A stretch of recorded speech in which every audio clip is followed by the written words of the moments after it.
বড়দের প্রণাম ও ছোটদের ভালোবাসা জানিয়ে আমি আবারও চলে এলাম পথের পাঁচালীর ছোটদের জন্য সংস্করণ আম আটির ভেপু থেকে কয়েকটা গল্প নিয়ে। আমি ইতিমধ্যেই আম আটির ভেপু থেকে দুটো গল্প কুঠির মাঠ ও আমের কুশি অর্থাৎ প্রথম ও দ্বিতীয় পর্ব আমার চ্যানেলে পাঠ করেছি। আজকে তৃতীয় ও চতুর্থ পর্ব অর্থাৎ গ্রীষ্ম দুপুর ও দুর্গা দিদি পাঠ করে শোনাচ্ছি, শুনতে থাকুন। অপুদের বাড়ি হইতে কিছু দূরে একটা খুব বড় অশ্বত্থ গাছ ছিল। কেবল তাহার মাথাটা উহাদের দালানের জানালা কি রোয়াক হইতে দেখা যায়। অপু মাঝে মাঝে সেই দিকে চাহিয়া চাহিয়া দেখিত। যতবার সে চাহিয়া দেখে ততবার তাহার যেন অনেক অনেক অনেক দূরের কথা, কোন দেশের কথা মনে হয়। কোন দেশ এ তাহা ঠিক ধারণা হইত না। কোথায় যেন কোথাকার দেশ। মায়ের মুখে ওই সব দেশের রাজপুত্রদের কথাই সে শোনে। অনেক দূরের কথাই তাহার শিশু মনে একটা বিস্ময় মাখানো আনন্দ ভাবের সৃষ্টি করিত। এবং সর্বাপেক্ষা কৌতুকের বিষয় এই যে অনেক দূরের এই কল্পনা যখন তাহার মনকে অত্যন্ত চাপিয়া যেন কোথায় লইয়া গিয়া ফেলিয়াছে, ঠিক সেই সময় মায়ের জন্য তাহার মন বড় কেমন করিয়া উঠিত। হঠাৎ তাহার মনে হইত যেখানে সে যাইতেছে সেখানে তাহার মা নাই। অমনি মায়ের কাছে যাইবার জন্য মন আকুল হইয়া পড়িত। কতবার যে এরকম হইয়াছে। আকাশের গায়ে অনেক দূরে একটা চিল উড়িয়া যাইতেছে, ক্রমে ছোট্ট ছোট্ট আরো ছোট্ট হইয়া নীলুদের তালগাছের উঁচু মাথাটা পিছনে ফেলিয়া দূর আকাশে মিলাইয়া যাইতেছে। চাহিয়া দেখিতে দেখিতে যেমন উড়ন্ত চিলটা দৃষ্টিপথের বাহির হইয়া যাইত, অমনি সে চোখ নামাইয়া লইয়া বাহির বাড়ি হইতে এক দৌড়ে রান্নাঘরের দাওয়ায় উঠিয়া গৃহকার্যরত মাকে জড়াইয়া ধরিত।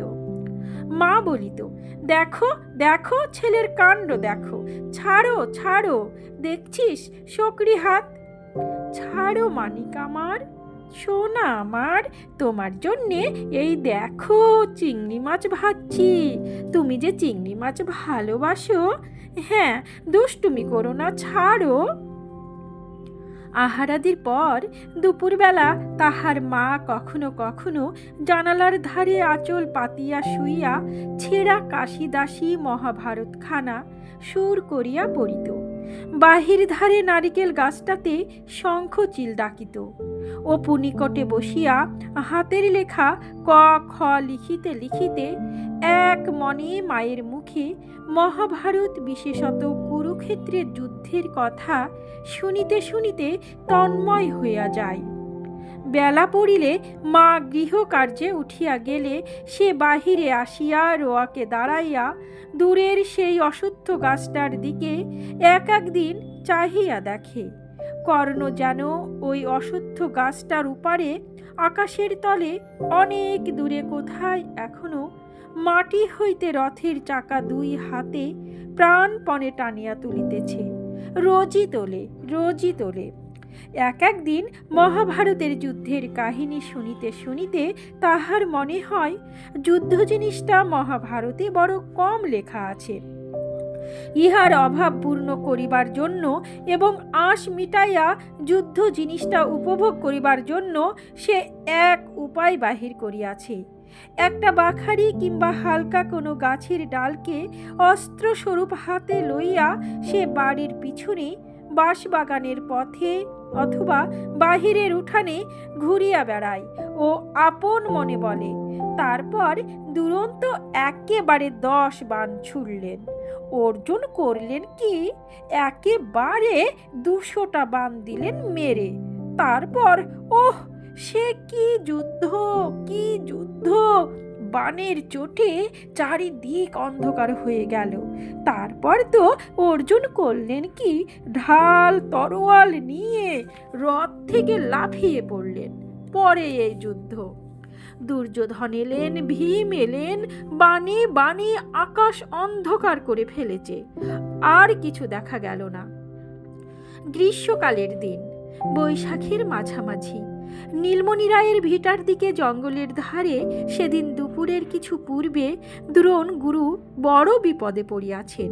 কপিধ্বজ রথ একেবারে তাহার ঘাড়ের উপরে। গান্ডীব ধনু হইতে ব্রহ্মাস্ত্র মুক্ত হইবার বিলম্ব চক্ষের পলক মাত্র। কুরু সৈন্যদলে হাহাকার উঠিয়াছে। এমন সময়ে শেওড়া বনের ওদিক হইতে হঠাৎ কে কৌতুকের কণ্ঠে জিজ্ঞাসা করিল, ও কিরে অপু?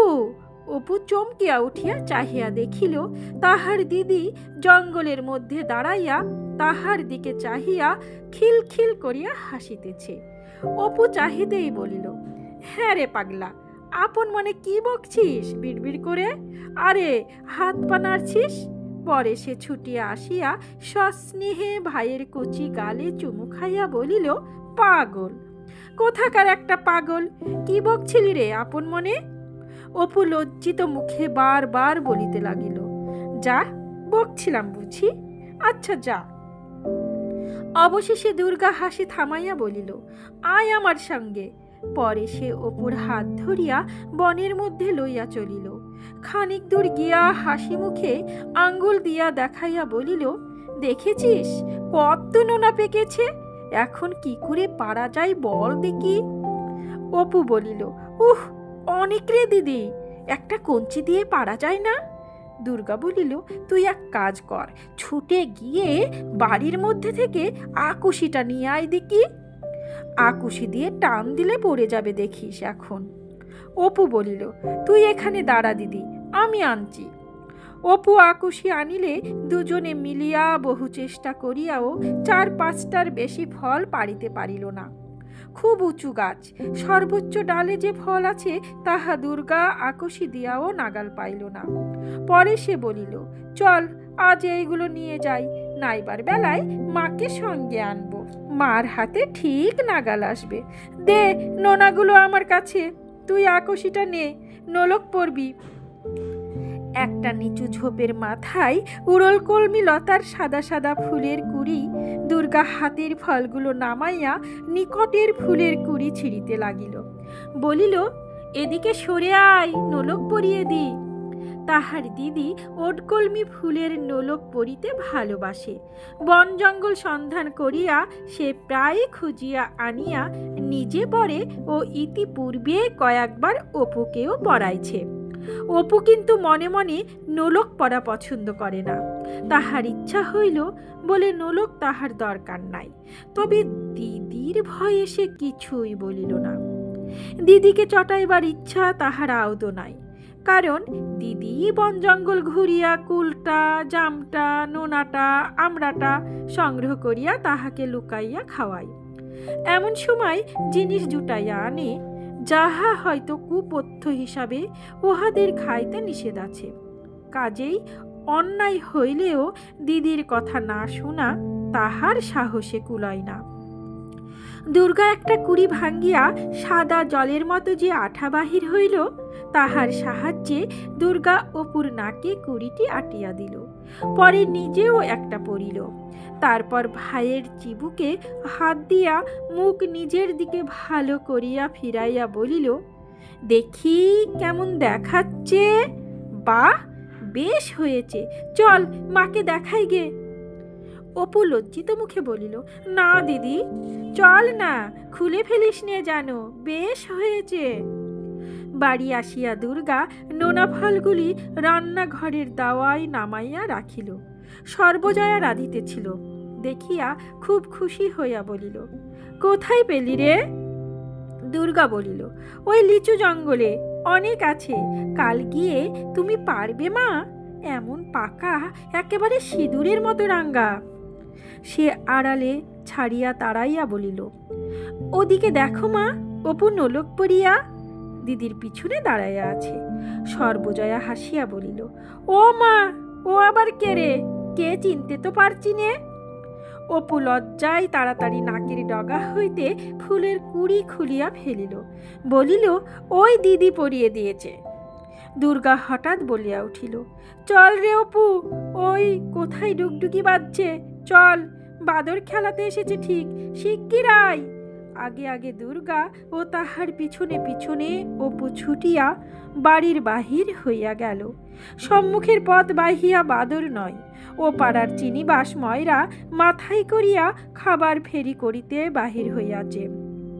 ও পাড়ায় তাহার দোকান, তাছাড়া সে আবার গুড়েরও ধানের ব্যবসা করে, কিন্তু পুঁজি কম হওয়ায় কিছুতেই সুবিধা করতে পারে না।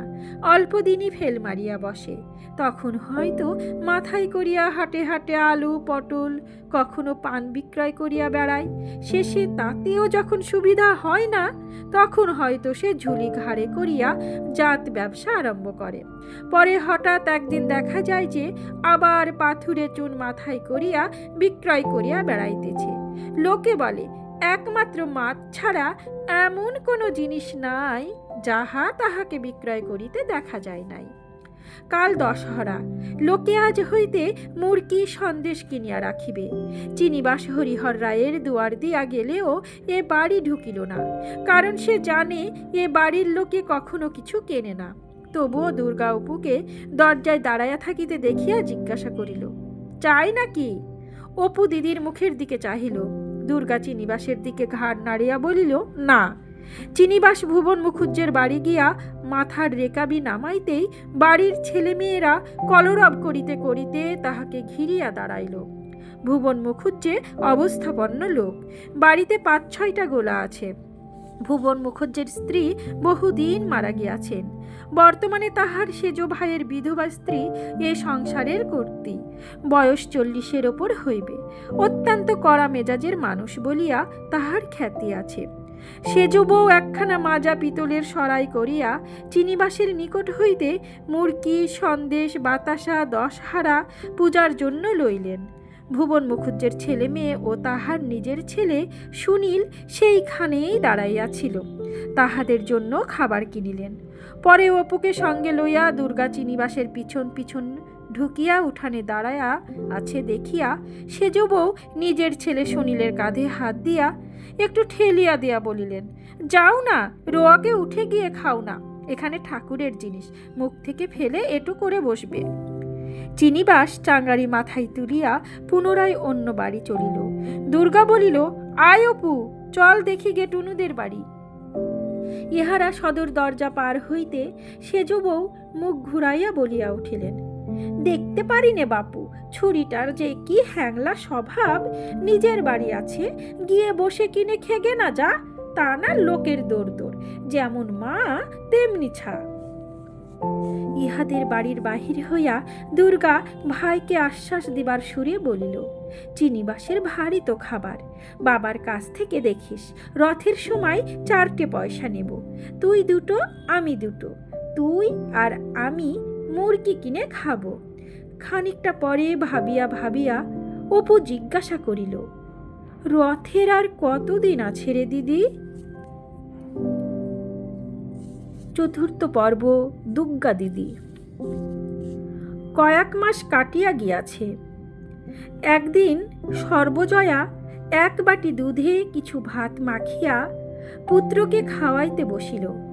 দেখি, হা করো, তোমার কপালখানা, মন্ডা না মেঠাই না, 2টো ভাত আর দুধ, তার ছেলের দশা দেখলে হয়ে আসে। রোজ ভাত খেতে বসে মুখ কাচুমাচু, রোজ ভাত খেতে বসে মুখ কাচুমাচু, বাঁচবে কি খেয়ে? দুর্গা বাড়ি ঢুকিল।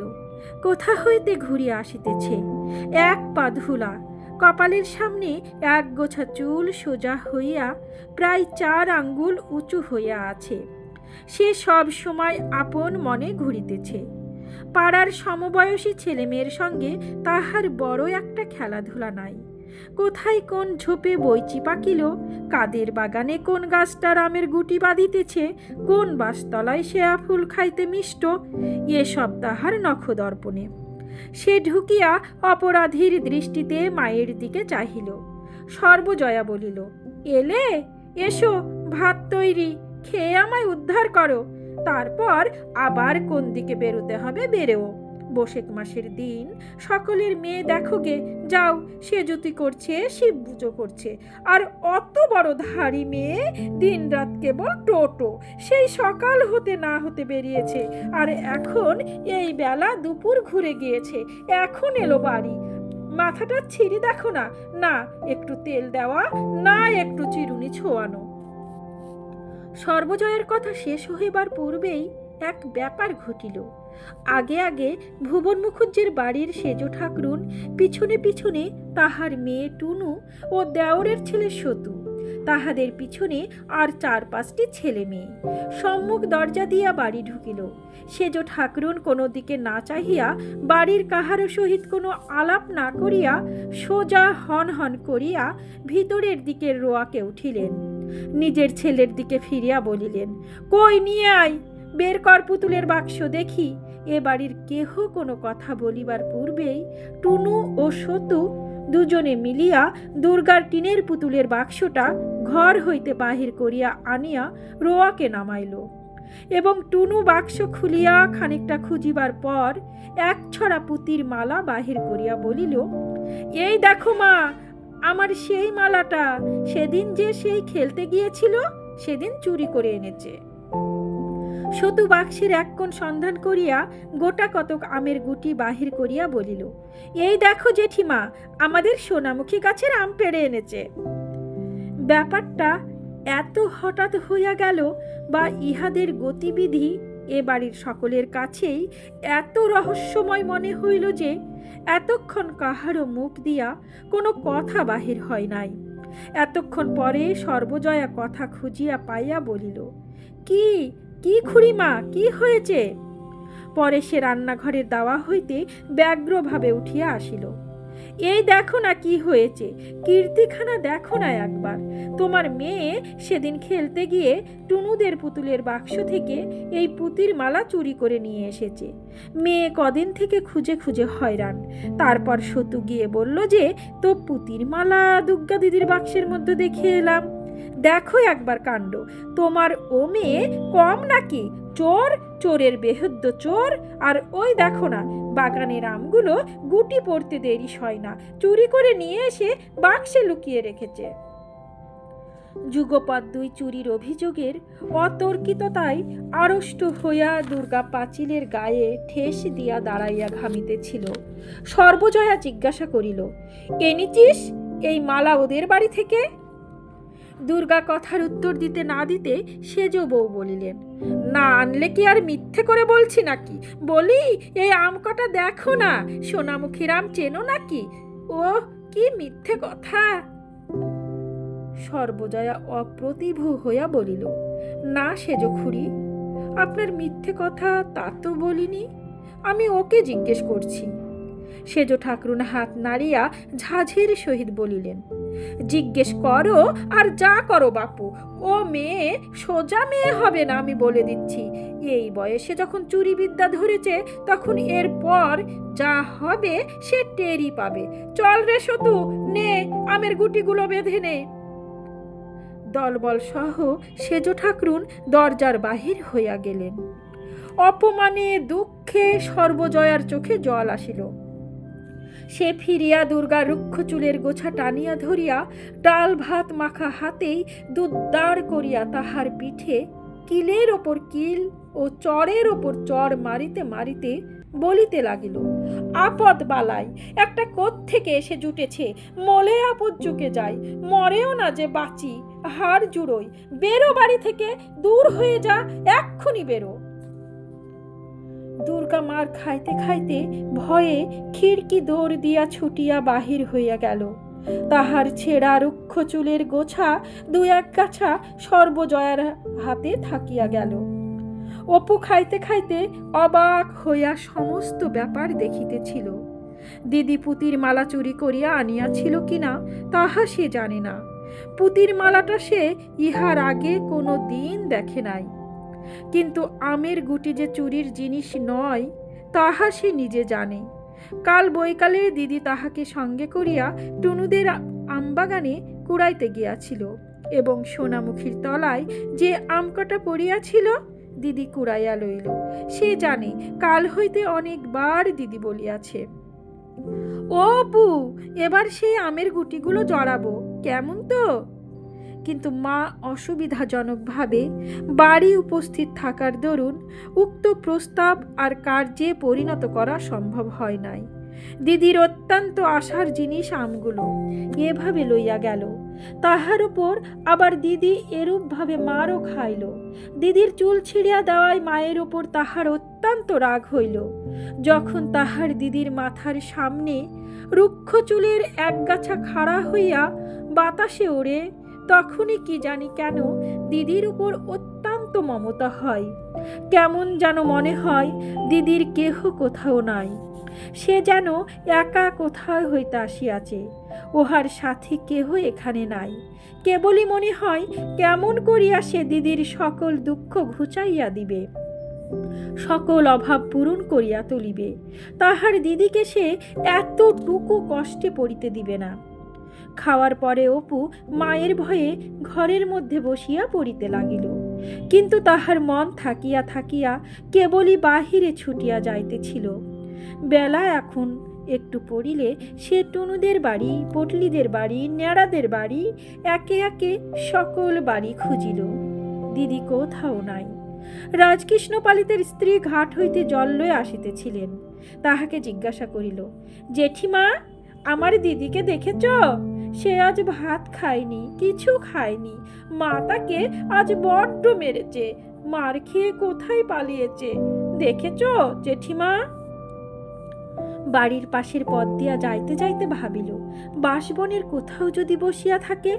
সেদিকে গিয়া সমস্ত খুঁজিয়া দেখিল। সে খিড়কি দরজা দিয়া বাড়ি ঢুকিয়া দেখিল কেহ নাই। তাহার মা বোধ হয় ঘাটে কি অন্য কোথাও গিয়াছে। ভুবন মুখুজ্জের বাড়ির ছেলেমেয়েরা মিলিয়া উঠানে ছুটাছুটি করিয়া লুকোচুরি খেলিতেছে। রানু তাহাকে দেখিয়া ছুটিয়া আসিল, ভাই, অপু এসেছে, ও আমাদের দিকে হবে, আয় রে অপু। অপু তাহার হাত ছাড়াইয়া লইয়া জিজ্ঞাসা করিল, আমি আজ খেলবো না রানুদি, দিদিকে দেখেছ? রানু জিজ্ঞাসা করিল, দুগ্গা, না, তাকে তো দেখিনি, বকুলতলায় নেই তো। বকুলতলার কথা তাহার মনেই হয় নাই। সেখানে দুর্গা প্রায় থাকে বটে। ভুবন মুখুজ্জের বাড়ি হইতে সে বকুলতলায় গেল। সন্ধ্যা হইয়া আসিয়াছে। বকুল গাছটা অনেক দূর পর্যন্ত জুড়িয়া ডালপালা ছড়াইয়া ঝুপসি হইয়া দাঁড়াইয়া আছে। তলাটা অন্ধকার, কেহ কোথাও নাই। যদি কোনো দিকে গাছপালার আড়ালে থাকে, সে ডাক দিল, দিদি, ও দিদি, দিদি। অন্ধকার গাছটায় কেবল কতকগুলো বক পাখা ঝটপট করিতেছে মাত্র। অপু ভয়ে ভয়ে উপরের দিকে চাহিয়া দেখিল, বাড়ির পথে ফিরিতে ফিরিতে হঠাৎ সে থমকিয়া দাঁড়াইল। সামনের সেই গাব গাছটা। একা সন্ধ্যার পর এ গাব গাছের তলার পথ দিয়া যাওয়া, সর্বনাশ! গায়ে কাটা দিয়া ওঠে। কেন যে তাহার এই গাছটার নিচ দিয়া যাইতে ভয় করে তাহা সে জানে না। অপু খানিকক্ষণ অন্ধকার গাবতলাটার দিকে চাহিয়া দাঁড়াইয়া থাকিয়া ফিরিল। তাহাদের বাড়ি যাইবার আর একটা পথ আছে। একটুখানি ঘুরিয়া পটলিদের বাড়ির উঠান দিয়া গিয়ে গেলে গাবতলার এ অজানা বিভীষিকার হাত হইতে নিষ্কৃতি পাওয়া যায়। পটলির ঠাকুরমা সন্ধ্যার সময় বাড়ির রোয়াকে ছেলেপিলেদের লইয়া হাওয়ায় বসিয়া গল্প করিতেছেন। পটলির মা রান্নাঘরে রাঁধিতেছেন। উঠানের মাচাতলায় বিধু জেলেনি দাঁড়াইয়া মাছ বিক্রয়ের পয়সা তাগাদা করিতেছে। অপু বলিল, দিদিকে খুঁজতে গিয়েছিলাম ঠাকুমা, বকুলতলা থেকে আসতে আসতে। ঠাকুরমা বলিল, দুগ্গা এই তো বাড়ি গেল, এই কতক্ষণ যাচ্ছে, ছুটে যা দেখি, বোধহয় এখনো বাড়ি গিয়ে পৌঁছায়নি। সে এক দৌড়ে বাড়ির দিকে ছুটিল। পিছন হইতে পটলির বোন রাজি চেঁচাইয়া বলিল, কাল সকালে আসিস অপু, আমরা গঙ্গা যমুনা খেলার নতুন ঘর কেটেছি ট্যাক্সালের পেছনে নিমতলায়, দুর্গাকে বলিস। তাহাদের বাড়ির কাছে আসিয়া পৌঁছিয়া হঠাৎ সে থমকিয়া দাঁড়াইয়া গেল। দুর্গা আর্ত স্বরে চিৎকার করিতে করিতে বাড়ির দরজা দিয়া দৌড়াইয়া বাহির হইতেছে।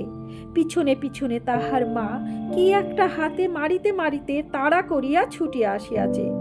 দুর্গা গাবতলার পথ দিয়া ছুটিয়া পলাইল। মা দরজা হইতে ধাবমানা মেয়ের পিছনে চেঁচাইয়া বলিল, যাও, বেরো, একেবারে জন্মের মতো যাও, আর কখনো বাড়ি যেন ঢুকতে না হয়। বালায় আপদ চুকে যাক, একেবারে ছাতিম তলায় দিয়ে আসি। ছাতিম তলায় গ্রামের শ্মশান। অপুর সমস্ত শরীর যেন জমিয়া পাথরের মতো আড়ষ্ট ও ভারী হইয়া গেল। তাহার মা সবেমাত্র ভিতরের বাড়িতে ঢুকিয়া মাটির প্রদীপটা রোয়াকের ধার হইতে উঠাইয়া লইতেছে। সে পা টিপিয়া টিপিয়া বাড়ি ঢুকিতেই তাহার মা তাহার দিকে চাহিয়া বলিল, তুমি আবার এত রাত পর্যন্ত কোথায় ছিলে শুনি? মোটে তো আজ ভাত খেয়েছ। তাহার মনে নানা প্রশ্ন জাগিতেছিল। দিদি আবার মার খাইল কেন? সে এতক্ষণ কোথায় ছিল? দুপুরবেলা দিদি কি খাইল? সে কি আবার কোনো জিনিস চুরি করিয়া আনিয়াছে? কিন্তু ভয়ে কোনো কথা না বলিয়া সে কলের পুতুলের মতো মায়ের কথা মতো কাজ করিয়া ঘরের মধ্যে ঢুকিল। পরে ভয়ে ভয়ে প্রদীপ উস্কাইয়া নিজের ছোট বইয়ের দপ্তরটি বাহির করিয়া পড়িতে বসিল। সে পরে মোটে তৃতীয় ভাগ, কিন্তু তাহার দপ্তরের দুখানা মোটা মোটা ভারী ইংরাজি কি বই, কবিরাজি ঔষধের তালিকা, একখানা পাতা ছেঁড়া দাশুরায়ের পাঁচালি, একখানা 1303 সালের পুরাতন পাজি প্রভৃতি আছে।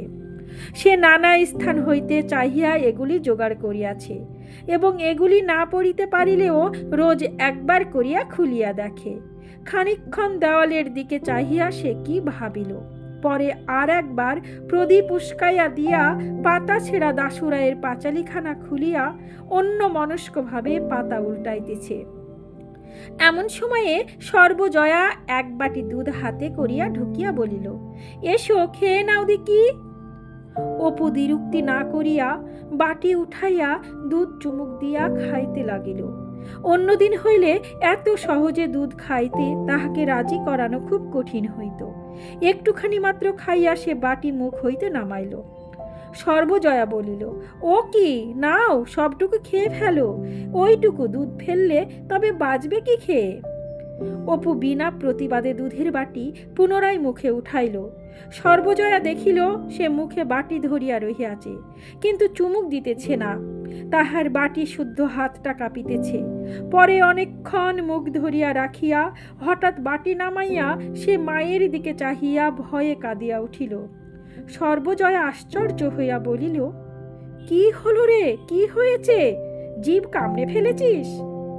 অপু মায়ের কথা শেষ হইবার সঙ্গে সঙ্গে ভয়ের বাদ না মানিয়া ডুকরিয়া কাঁদিয়া উঠিয়া বলিল, দিদির জন্য বড্ড মন কেমন করছে। সর্বজয়া অল্পক্ষণ মাত্র চুপ করিয়া বসিয়া পরে সরিয়া আসিয়া ছেলের গায়ে হাত বুলাইতে বুলাইতে শান্ত সুরে বলিতে লাগিল, কেঁদো না, অমন করে কেঁদো না। ওই পটলিদের কি ন্যাড়াদের বাড়ি বসে আছে, কোথায় যাবে অন্ধকারে? কম দুষ্টু মেয়ে নাকি? সেই দুপুরবেলা বেরোলো, সমস্ত দিনের মধ্যে আর চুলের টিকি দেখা গেল না। না খাওয়া না দাওয়া। কোথায় ও পাড়ার পালিতদের বাগানে বসেছিল, সেখানে বসে কাঁচা আম আর জামরুল খেয়েছে। এক্ষুনি ডাকতে পাঠাচ্ছি, কেঁদো না অমন করে, আবার জ্বর আসবে, ছি। পরে সে আঁচল দিয়া ছেলের চোখের জল মুছাইয়া দিয়া বাকি দুধটুকু খাওয়াইবার জন্য বাটি তাহার মুখে তুলিয়া ধরিল।